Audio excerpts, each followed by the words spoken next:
Kasus harian COVID-19 di Indonesia memperlihatkan tren penurunan setelah sepekan sebelumnya selalu mencetak rekor menembus angka 40.000 dan 50.000 kasus. Angka tersebut bahkan sempat menempatkan Indonesia tertinggi di dunia. Pada Senin 19 Juli, kasus harian COVID-19 Indonesia berada di angka 34.257 kasus. Ini merupakan kasus baru terendah sejak 10 Juli lalu. Meski demikian, kasus kematian justru berkebalikan. 1.338 orang tercatat meninggal dunia. Jumlah ini menjadi angka kematian tertinggi, tak hanya sepanjang sejarah pandemi di tanah air, tetapi juga menjadi angka kematian harian tertinggi di dunia. Penurunan kasus harian memang sedikit melegakan, namun bukan berarti kita bisa melonggarkan kebiasaan. Kasus harian turun terjadi bukan semata karena adanya pembatasan mobilitas. Faktanya, jumlah testing ikut berkurang.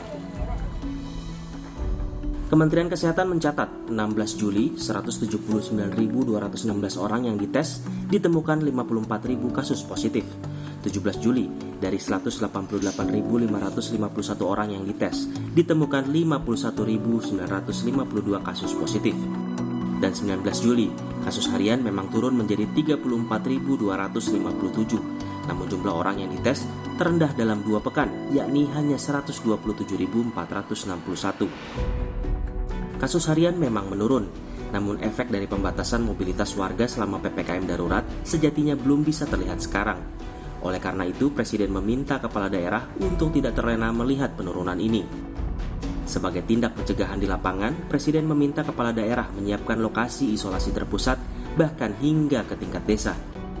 Sampai di tingkat kelurahan atau desa ini akan lebih baik. Kalau tidak, paling tidak ada isolasi terpusat di tingkat kecamatan.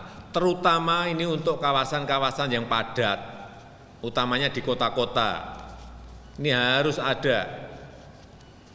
Karena cek lapangan yang saya lakukan untuk kawasan-kawasan padat, 3x3 dihuni oleh 4 orang. Saya kira ini kecepatan penularan akan sangat masif kalau itu tidak disiapkan isolasi terpusat di kelurahan itu atau apa. Presiden juga menegaskan agar kepala daerah lebih ketat mendisiplinkan warga untuk memakai masker, menjaga jarak, dan menghindari kerumunan. 3 hal sederhana namun bisa menjadi kunci untuk mencegah penyebaran virus. Tim Liputan Kompas TV.